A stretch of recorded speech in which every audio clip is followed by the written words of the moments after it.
Hello and welcome to the Technical Footballer Podcast, dedicated to creating better players with advice from professionals all across the country. Today we'll be joined by Burnley midfielder Ismail Diallo and how he managed to break out of academy football within Arsenal. He'll also be telling us his captivating story on coming back from an ACL injury, all before the age of 18 years old. I really hope you enjoy this one, guys. It's a really motivating one. So without further ado, here's Ismail. My name's Ismail Diallo. I just recently signed for Burnley Football Club. I just signed this September just passed. So history of my career so far. So I was at Brighton. I started my career at Brighton. I lived in Brighton. Then after a season at Brighton, Arsenal came in for me. So I signed for Arsenal, and I spent 8 years at Arsenal. And so after Arsenal, after 8 years, I got released at the age of 16, 17. Then I spent a couple of years. When I got released, during that time, I got injured before I could find a club. So I spent around recovery time. I did my ACL, which is one of the biggest injuries you can do as a footballer, which it took me a long time to recover from. So I spent around 2 years injured, around 18 months to 2 years injured, including surgery, from injury to surgery to recovery time to be on the pitch. So a couple of setback on the pitch, then recovering again, altogether around 18 months. And then to coming back now. So this is me coming back now to my first club since the injury and signing for Burnley. So at the moment I'm up here now at Burnley Football Club and I'm loving it. Burnley, loving it. That's it, man. So I didn't actually know that. So you were at Brighton to start with. So you were from but scouts from Brighton originally came. Yeah. Is that right? Yeah, so I played locally all the time. I started my football like everybody else, a Sunday league, playing, enjoying it, playing a lot of football, playing a couple of years up, literally just played for fun. And then out of nowhere, Brighton came in. They were my local team there, living in Brighton, playing around there. So obviously I was doing well, so a lot of people knew who I was. And Brighton came in a couple of years before, but I didn't want to go because I was enjoying my football so much, playing with my mates and scoring goals. So, that type of stuff. So he didn't really want to go leave that type of thing. So, but at the end, my family convinced me, I'm my managers, my coaches, everybody convinced me, this is my next step. Because obviously they feel like Sunday League's getting a bit easy for me because I was doing really well, playing a couple of years up and I still doing well. So I feel going to Brighton and see how it is. So I went into Brighton. This is before Brighton, were Premier League club, before they were in championship time, I think. And they were just coming from League One to Championship. This is when Brighton's rising up. Before they built the stadium and everything. So this is long before they were in a proper academy. At the moment, they were centre of excellence. They were quite a few levels below being actually an established academy. So we played a lot of teams. We play Aldershot, Brentford, them type of teams now. Some of the teams now, them teams are in conference now. I spent a year at Brighton and I was doing well, playing a couple of years up with Brighton. And I was doing well. Then out of nowhere, I never thought at that time, because in my head I just thought I know about football, but in my head I thought how academy worked was you play for your academy until you get reach the first team, and if you're good enough then the first team will come and sign you. Then out of nowhere Arsenal came in, Arsenal and Chelsea and a few other team came in, and they offered Arsenal for me a contract. So I didn't hesitate. I just literally went straight away because Arsenal, how big they are and how they develop a lot of players. That's I thought that's where I need to be. So Definitely. so that's what it is. Then I signed for Arsenal, and because I was living in Brighton at the time, so the first let's say 6 months of it, I was traveling up from Brighton. I had school in Brighton, so I would train in the evening, go school, leave school a bit early before it finishes, then we'll travel up to London, train. After training, travel back to Brighton, then be ready for go to sleep. We'll come back around midnight or 1 o'clock, then have school in the morning. Then I go to school, same repeat every single day, pretty much. I was doing that for almost a year. Until then, also, it was quite difficult to do it because you'd be so tired. You come in so late, so tired. Then you have to go to school early in the morning. Then after school, you have to go home, get changed, travel to London. Sometimes the traffic was bad. Some occasions where we would get there, the traffic is so bad. By the time we get to training, the training will be finished. So we have to travel back, then type of moments as well. So it's crazy.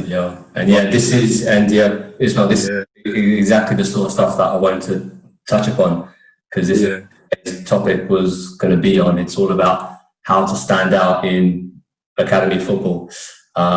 obviously it's, it's a known thing that, almost 0.1% of players make it out of academy football. Chances are very, very low. So yeah, obviously you've just done a bit of explaining there, but we just want to go into a bit more of your story there. So obviously that's one sacrifice that they made there at a seriously young age. The travelling from Brighton to Arsenal. What other sacrifices have you had to make where you are today? So the biggest sacrifice I had to make, because at that young age, around I think about 11, Arsenal, we decided to move me up to Digs. So what Digs is where you move into like a family, a host family that that looks after you. So you can you basically live in the distance near the club where you stay with them, and then so you can train regularly. So Arsenal decided to put me into Digs, so they moved me from Brighton to stay with like a family in London. So I can I'll be close to the training ground where I'll be going to school in London, and after that I'll go to training, so I can be involved a lot around the club. So that's like the biggest sacrifices I had to do, was like leave home at a really young age around, and then moving to London where I didn't know anybody. The family, I didn't know them before, so I just put into a family, and obviously, which now I'm really close to them. They're like a second family to me. Like, I'm really close to them. Like, I still speak to them regularly now. They check up on me. Their family, like, they are basically like my second family now. That's how close we are to them. So even that, when I moved up, I got put into, obviously Brighton and London are two completely different places. So like, coming up to live in London, like on your own as well. And then, and then going to a school where you didn't know anybody at the same time as well, like a completely different, like, environment, all that type of thing. And Arsenal as well, completely different, like, environment to the team and the Brighton and everything. So it's almost like a whole new start with everything. Actually, Ismail, just to touch upon that a little bit. From Brighton to Arsenal, as a kid, like asking you, I think obviously way back now.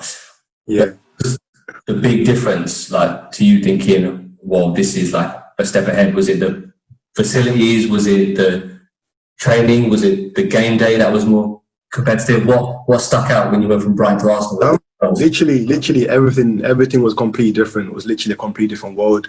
Like how we trained, how everything we did, it was completely different to Brighton, what I'm used to.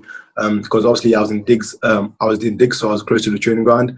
So pretty much, rather than just training with my age group, because I was around the training ground all the time, so I ended up training a lot. So I was training with almost every age group that's around. Because when I finished school, I'll come around to the training ground, and then even days when I don't train. So I didn't want to just be at home and just not doing anything at that young age. So I just decided to come to training ground, which is like literally, it wasn't even a 5 minutes walk. So I just walk around, from the school to the training ground, and then I'll be in the building, and maybe under 15s will be training. I'll ask to join in, or like maybe like under 18s, under 16s, under 15s, whoever's training. So I would sometimes ask to join in instead of just sitting around. So that's what it was. And what was the biggest difference was like the players, like technically they were so much more advanced, like the football intelligence, like how the players were, it was like it's completely different. The style of coaching, the detail they go into at a really young age. Like we have, like, when it comes to match days, we play in the team on a weekend. We do analysis on the team, how they play, like their formations, who's like literally everything. Almost like what the first team would do, they replicate it all the way down to the youth team, to the academies, all the way down. So it's almost like it's in the DNA of the whole club. So how the first team play, so that you get drilled in this from a young age, so all the way through. So once you know it, it's almost like when you move through the age groups, nothing really changes. Just the intensity gets quicker and quicker, and obviously the players, like, the intensity quicker, it's sharper, so all that type of things. So like the players, like Arsenal was, they were different class. Like I was lucky enough, like I came in and I was playing a few years up sometimes. So I was lucky enough to play with a lot of different players. So some players who I played with now, like Bukayo Saka, who was in the same age group as me, who we grew up together, played up together. Bukayo Saka, Armstrong, Flex, he's at Celtic now. He's doing really well there. I played there with Reece Nelson, Joe Willock, Charlie Gilmore, all these big names. Ismail, just to mention some of the Hale End boys there.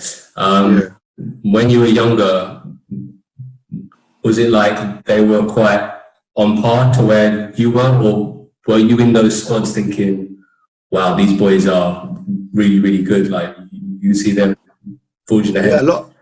Our team, Arsenal, I was lucky to be in a really good team. So all of our players were like, the standards were really high. All the players were quality players, and obviously, like, like players. A lot of players produce magic on different occasions, but then also you have the players who some are more consistent than others. But the players who you see on TV now, they're like, they've always been like, they always, to be at Arsenal, you have to be technically very good, and then stuff like that. So, and then obviously to manage to play for the first team, they've always been really good. And then they just changed their game. They literally, when they got opportunity to the first team, they just literally snapped it up and took it. So that's what, like, the difference. Like, but they like, you wouldn't say they were bad players, but obviously, like, wouldn't like they were always been very good players. Obviously, they've been at Arsenal, but they just, when they got opportunity to the first team, they just took their game to the next level. Yeah, that's what the difference was. So even though they had so many good players, they just had the opportunity and they literally just snapped it up without, not messing around. So that's why that's why we have Arsenal at the moment. Got so many young players going through. Like, when they had opportunity, they took it up. And Arsenal had a lot of faith in them as well, especially when Arteta came in, or Emery as well. So a lot of players got opportunity because they was going through a change. So that allowed them to show them, like, what they're made of. Yeah.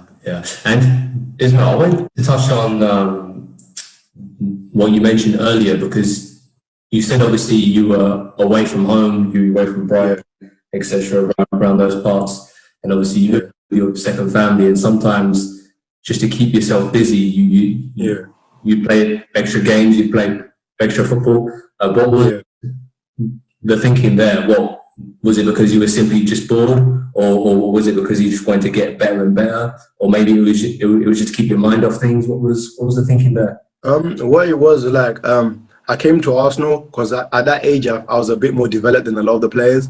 Physically I was a bit more developed, and obviously some of the players were a lot smaller, but technically they were like different class. So I was technical to be at Arsenal, but at the same time I felt a lot of players were technically better than me. Like, so I felt like I need to do a bit more to improve on that, or a bit more to get the extras, to meet, like, to compete with them.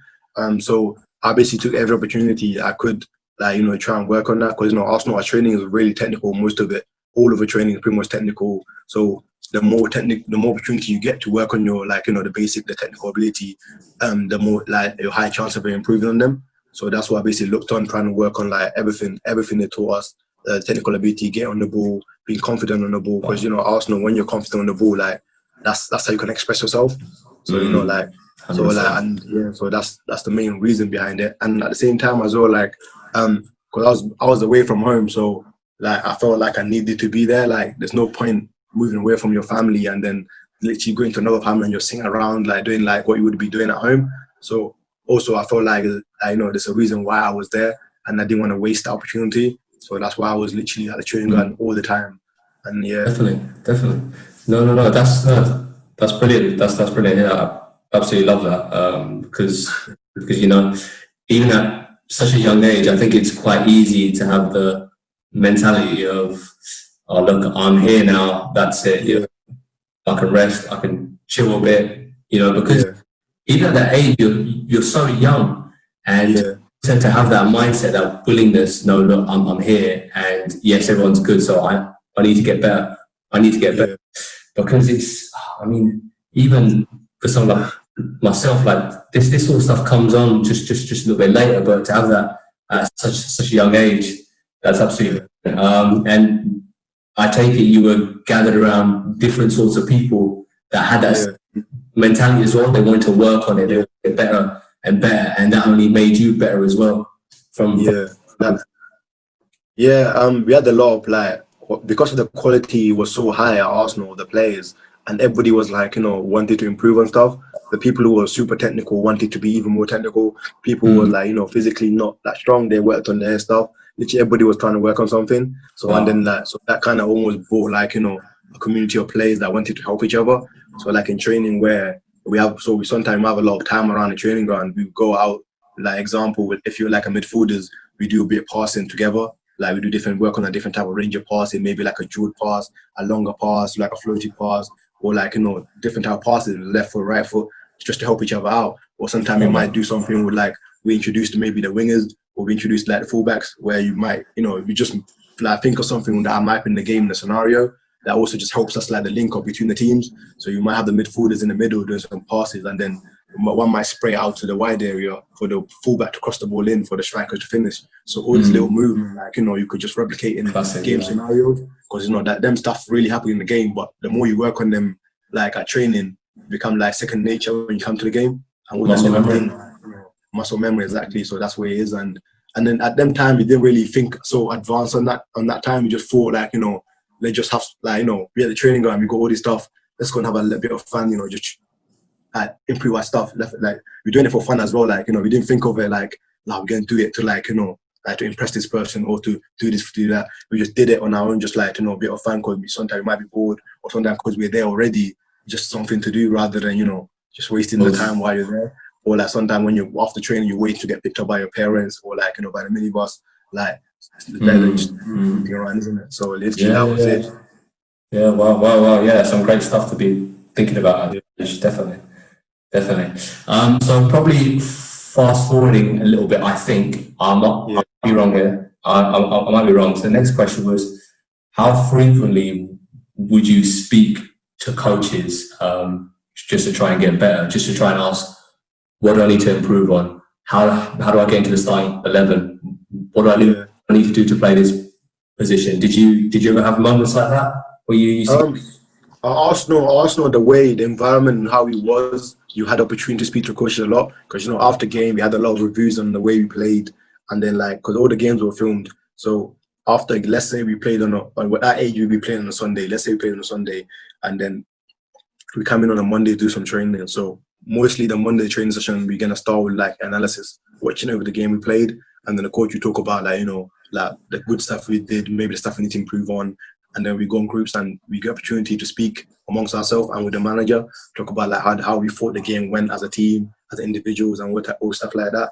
And then at that moment as well, you have an opportunity to speak to the manager as well, to, you know, to ask him. I personally always had a good relationship with the managers, where I was confident and comfortable enough, because obviously I was in the training ground so much. A lot of people, the staff knew who I was, and, like, you know, I was there so much a lot. And then I just, like, you know, spoken to a lot of coaches.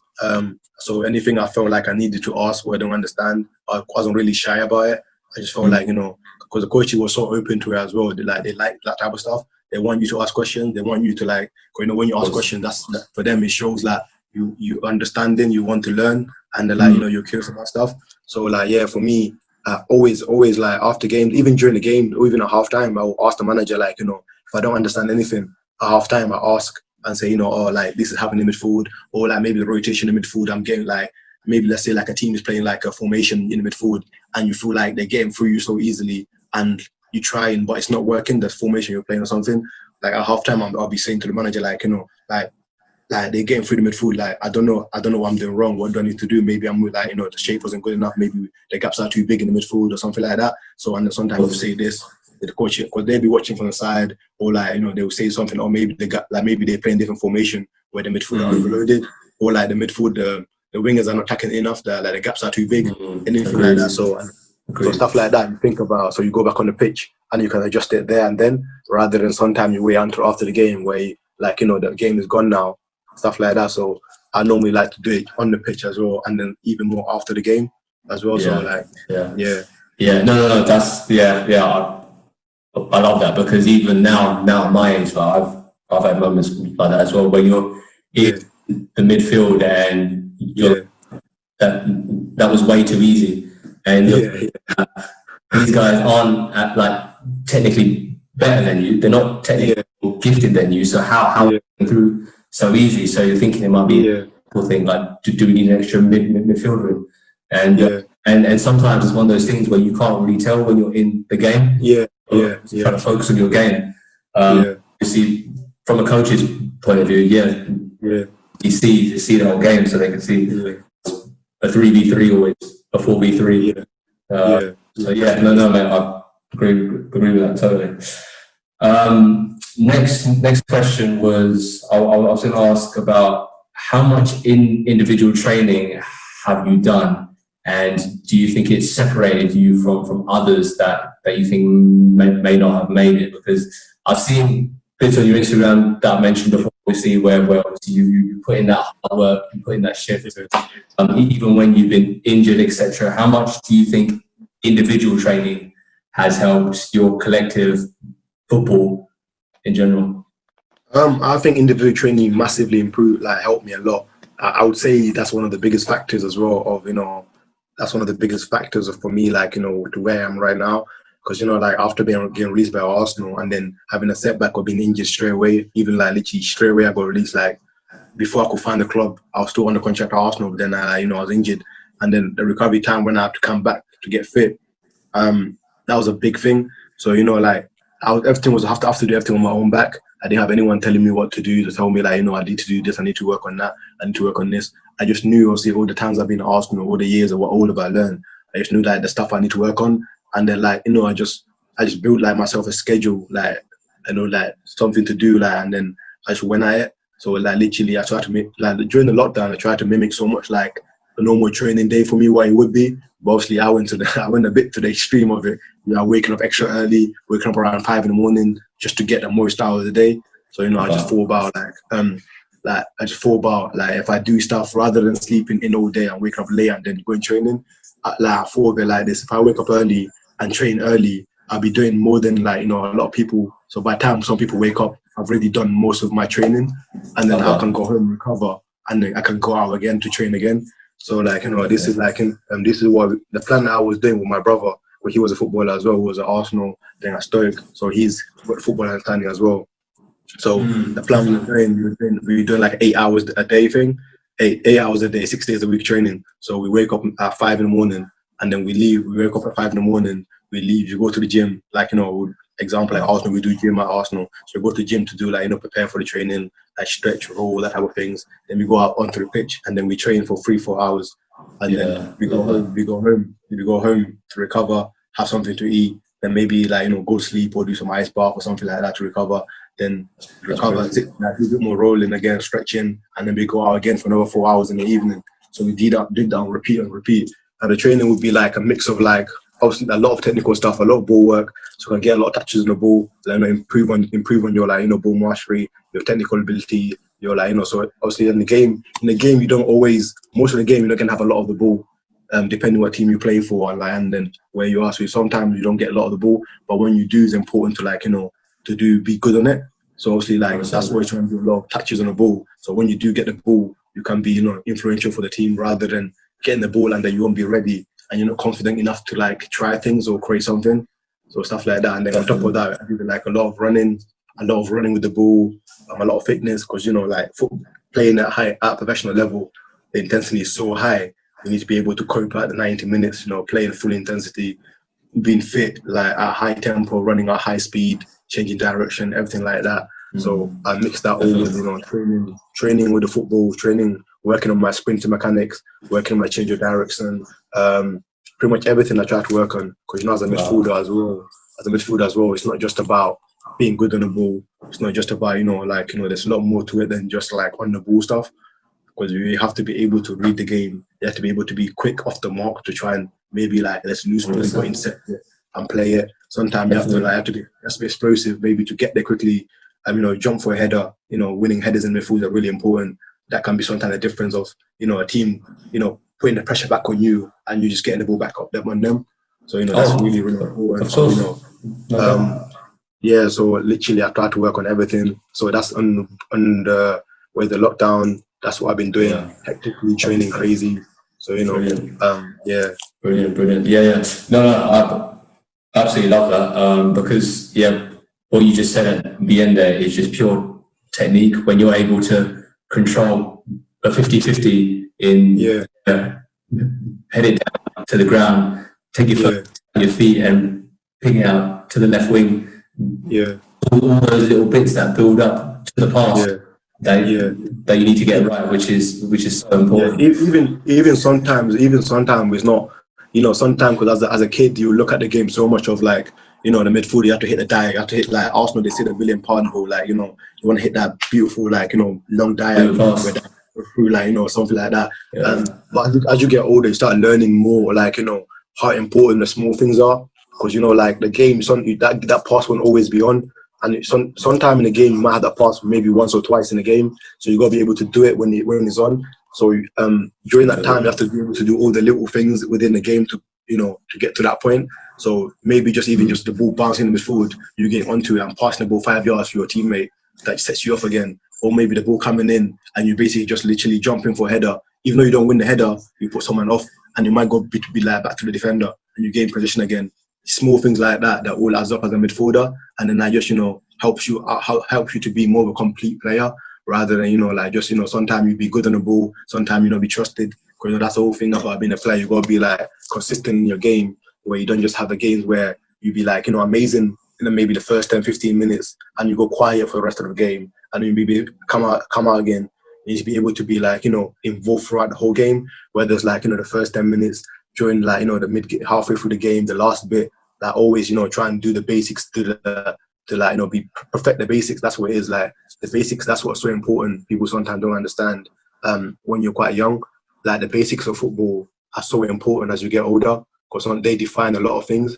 Because like here at Burnley as well, like what I've learned, but like the way they play with a lot of intensity, Burnley. So there's a lot of pressing, a lot of running. So sometimes when you're tired, or you're doing all that pressing, all that running, so when you get the ball, like you can't really dribble and run around. So sometimes it's smarter just to bounce it off and just, you know, lend it to someone and get in their back, stuff like that. So that also, like, you know, gives you time to recover, and it also gives you, like, you know, help the team to, you know, just set up on shape, stuff like that. Rather than, you know, getting the ball, you have to running around, getting the ball and just running again, because like, a lot of players will be tired because, you know, they'll be running everywhere, or like been making a lot of movement. They've made the run already, and they come back, and if you kick it over, like, you know, kick it out again in behind or something, they won't be ready for it. So stuff like that, like, you know, I learned here. You just basically just winning headers, because at Arsenal, like I'll be honest with you, I wasn't good at heading the ball. I wasn't good in the air. So because at Arsenal, I was so confident, like with my technique, if the ball came in the air, I would confidently try and take it down. Whereas on my chest, go down and play. But that's what I've been taught at Arsenal: get the ball down and play. But, you know, it's come to Burnley where, you know, now you're older. Now you're closer. Ismail, you've obviously touched upon how intense your training was, all the individual bits that you were doing with your brother, and the slog that you was putting in, starting at 5 o'clock, sometimes ending at 10, 11 o'clock in the evening. Obviously, those were times when your motivation was super high and skyrocketed. Yeah. Were there ever times where you were quite demotivated, or any times where you thought into your mind, this might not happen in getting out of academy football? Yeah, to be fair, the start of when I went through the injury, when I had the surgery of the ACL, the first few months was like, they were the toughest I ever had. I saw moments where I felt like, you know, with the pain I was going through at that time, like you feel like you're never gonna recover from. Because, you know, the pain in your knees, like your knee, your hamstring. You know, they use your hamstring graft to make the new ACL. Sometimes the pain you're going through, you feel like, you know, like you can't recover from this. Obviously, like, so you sometimes I always knew, I was confident I would come back, but, you know, some moments where you've been working so hard and then you're not seeing the results, but, like, you know, you got to stay consistent with it. Them moments there, sometimes I felt like this is not going to happen, like, you know, it would take longer, like, because I gave myself like a set date where I want, not set date, like, you know, I said to myself, I want to be back around this time. I set my targets where, you know, because it's important as well as a footballer to make targets, make them realistic as well, which makes you, that keeps me motivated. You know, if I give myself targets and then, like, you know, small targets where I can just build up on, that just keeps me, like, you know, once I meet this target, it gives me something new to work on, something new to, like, strive towards. Otherwise, like, I'll get my target, then if I get a setback on the way, I'll start thinking, oh, this is not meant to happen, or, like, you know, like I can't get back. So, like, yeah, so the hardest part was when I start feeling, you know, when I start feeling like not giving up, but feeling demotivated. That's when I reassess my targets, and then I adjust them to depending, like, you know, to maybe like to adjust them to how I'm feeling, or like make them more realistic. You know what I'm saying? So, yeah, I think that's normal in football, to just sometimes, in anything, not just football, in anything, sometimes because you put in so much work and sometimes you don't get the results instantly, you start feeling like not motivated to do it again. So, but the thing is, it's all about staying consistent and just assessing your targets and retargeting stuff, and then just changing everything, trying other stuff. Like sometimes all it takes is, like, you might say your targets is this to like, let's say example, my injury rehab. I said I wanted to be back on the pitch running, will be able to run around 6-7 months into my rehab. That's what I was saying. But then luckily for me, because I was doing so well in my rehab. So that, because I gave it 6-7 months. So in my head, I knew, like, you know, realistically, I need to work really hard for it. So throughout my whole rehab, I felt like I focused on working hard, all the little stuff I need to do, and make sure I did it on to the exact, even try and do even more to recover. And then I was lucky to come back, be pitch ready earlier than expected. So that helped me, to give me more motivation, more confidence. If I can see like the results, I'm back quicker than I'd expected. But at the same time, because with ACL, you've got to be so careful not to come back too early, because you can really, set yourself back. If you come back too early and you go back into it again, you can do more damage than you did before, then you'll be back again. So, then I set my target, I'm back early, then let's see, let's set another target, see, what else can I do. So let's say, by 7 months, let's say I start getting the balls out, being able to strike the ball, maybe to be able to run with the ball. Then after that, I'll be saying, stuff like that. Ismail, with these targets, not talking about injury here. How many do you set? Do you set just the one target? Do you say, all right, let's get the balls out in 7 weeks, or do you set a few? Do you set like 2 or 3? I normally set around. I don't set too much, because then you start losing track of everything. You want to set something enough where you can, you can always look at it and you can always remember them. Because when you start setting too many targets, you can't really focus on them. You think about targets where that you think are really important to you, or something that's really going to make a difference for you. So I would set myself maybe around 5 targets. Sometimes you can do more, sometimes you can do less. Sometimes if you do less targets, it gives you more motivation to because you only got them type of things to think about, so you can really push for them. But then if you give yourself more targets, you can have a wider range to work from. Because sometimes if you lose a bit of motivation, you're doing the same thing so many times, you start getting bored of it. Which is to work around. You know what I mean? So that's just different ways of looking at it. It depends how you're feeling and what type of person you are. Because sometimes you can be that type of person. Some people who all they need is 2 targets and they're willing to repeat the same thing over and over and again. But other people they get bored of doing the same things. So you need to change it up, just freshen things up. That's me. Definitely. No, I love that, because there's been so many times where I fell onto that exact trap where either you set yourself maybe 2, maybe 3 targets where it might have got demotivated because you've been doing it or sometimes it might have been I want to do this in a 2-month frame and I've all of it done in a month, and then it kind of stagnates you a little bit, and you're like, right, do I relax for a bit? Do I make new goals? Is that probably and I think that's a really important thing to do as well sometimes, celebrate mini goals that you had. It's so important to be hungry and say, what's next? Exactly. But it's always good to celebrate those small victories. Anything you do to reward yourself with small victories like that? Not really, because I'm so used to, because I'll be so excited once I get that target. I'm always thinking, what's next? So I don't feel because then for me, in order to reward yourself, you have to obviously sometimes you want to treat yourself for them things, but because all them little targets are all towards an end goal. So once you get the way I think is instead of celebrating those little goals all the time, once you get the big one, then you can have a bit of moment, reflect and celebrate them.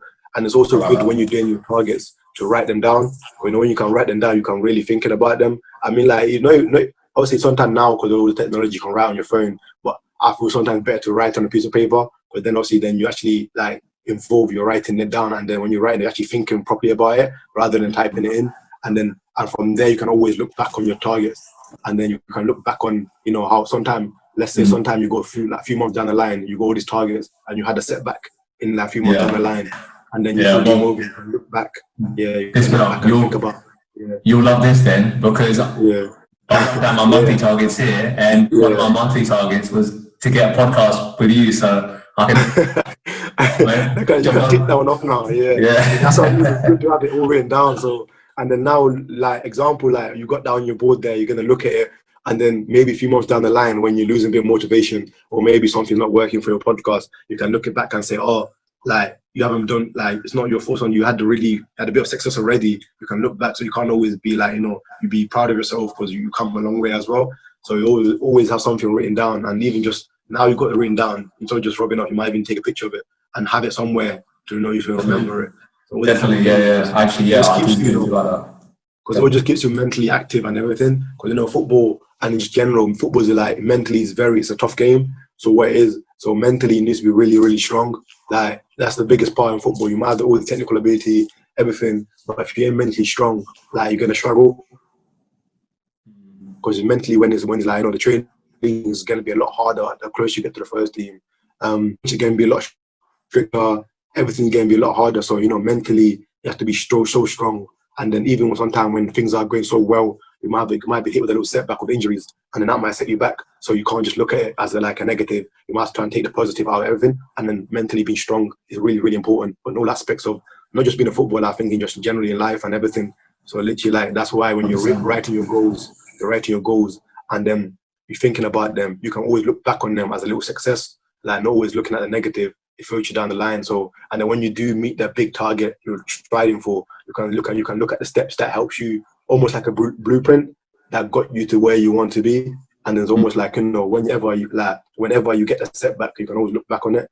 So that's what I did with my ACL injury, because that's what I did with my injury, because I went from from Brighton to playing for Arsenal, being at the top of the world, you could say, playing for one of the best clubs in the world, the best academies in the world as well, for developing players, to being almost to nothing, because you're injured, you don't play for anybody, you're out of the game.